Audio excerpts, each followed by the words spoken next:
Good morning, children. How are you? Yes, we are learning about matter.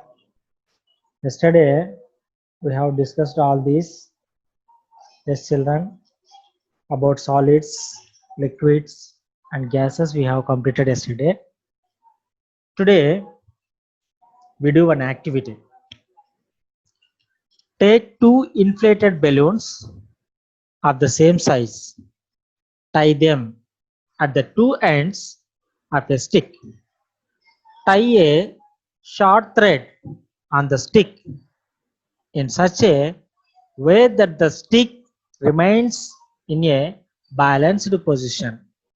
Now prick one of the balloons as the air escapes from pricked balloon.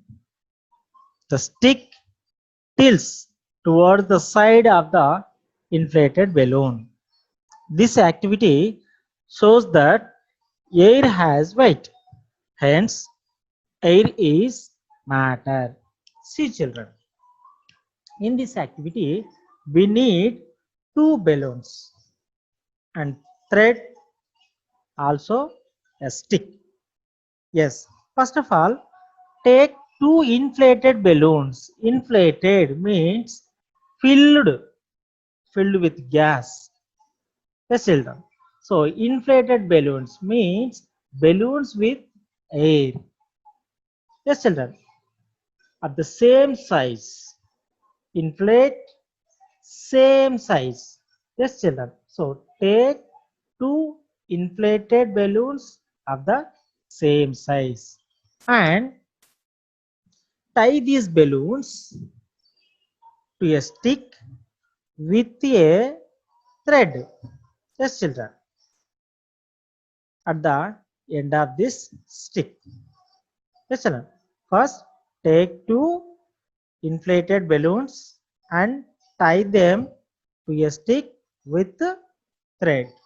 Yes, children. And also tie a thread in the middle of the stick. Yes, children.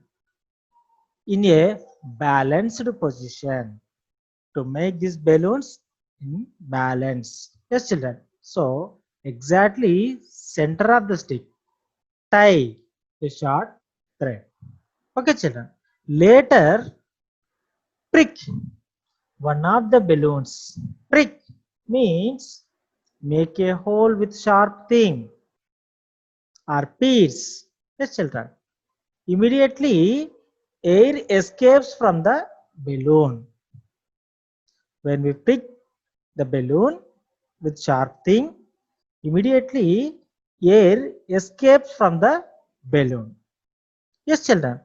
Then tilt the stick towards the inflated balloon. So, inflated balloon came down. Yes, children. So, this activity shows that air has weight. Why? This inflated balloon came down when we pricked this balloon. Okay, children. When we prick this balloon, immediately inflated balloon come down. This activity shows air has weight and hence air is matter. Yesterday we have discussed matter. What is matter? Anything that occupies space and has weight, then we call that matter. So here air has weight. We have proved with the activity. So finally air is matter. Understood, children? Next, changes of gas states. Changes of states. Different things around us exist as solids, liquids, and gases. However, many of these show change of state on heating or cooling.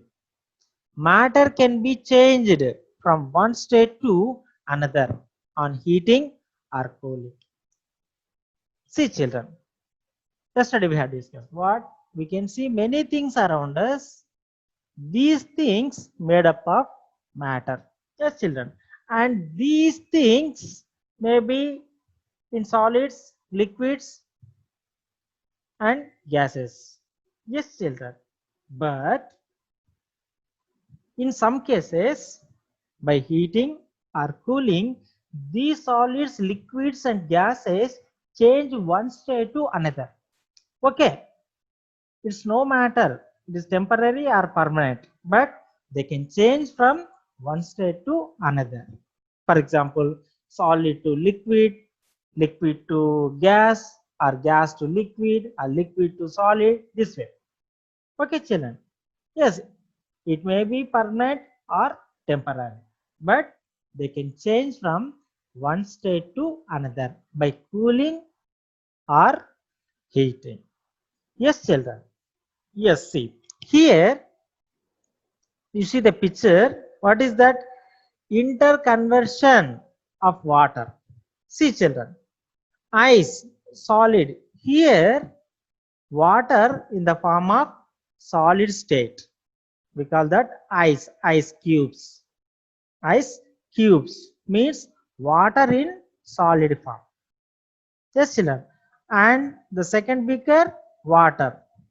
Yes, children. Original state, liquid state. And here, evaporating water. This is what? Vapor. Water, vapor, gaseous form. Yes, children. When we heat these ice cubes turn into water. If we heat more, this water turn into gas form. Yes, children. And again, reverse. If we cool this water vapor turn into water. If we cool more, if we freeze, this water turn into ice, solid state. This is what? Interconversion of water. Yes, children. Then melting. What is melting? You see, when solids are heated, their molecules start to move around. Now there is more space between the molecules. So the solid melts into liquid. This process of changing a solid into liquid on heating is called melting. Yes, children, see, yesterday we have discussed.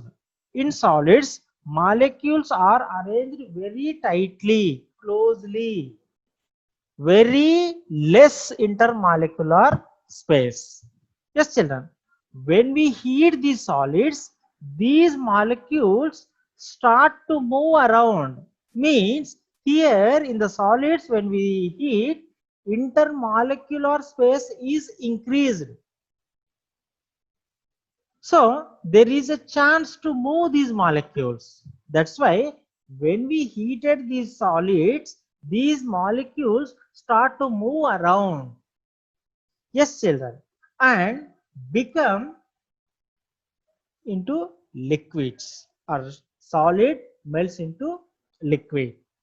So this process of changing a solid into liquid on heating is called melting. This is the process. Yes, children. Changing solids means ice into liquid when we heat. Yes, children. See here. In this beaker, ice cubes, ice, solid form, and heating. So this ice become liquid water. Yes, children. This is what? Melting. Next, boiling. When a liquid is heated, the spaces between molecules increase till the liquid finally changes into gas. This process of changing a liquid into gas on heating is called boiling. Yes, see. Now only we have discussed what? When we heat the solid things, intermolecular space is increasing. So that solid become into liquid. If we keep boiling or heating, these liquids turn into water vapor. Yes, children. So in the liquids, intermolecular space is very more. Yes, children. Here we are continuing heating. So automatically intermolecular space is increasing up to where the liquid finally changes into gas. See here, this is what liquid, water, heating. So here, see what vapor is coming. Means water converts into water vapor. Understand, children? In the gaseous form, intermolecular space is very more. Yes, children. That's why they can move freely around. Yes, children. So this process of changing a liquid into gas on heating is called boiling. Yes, children. So changing a liquid into gas on heating. This is what boiling. Understood, children? So we will continue the lesson tomorrow. Thank you.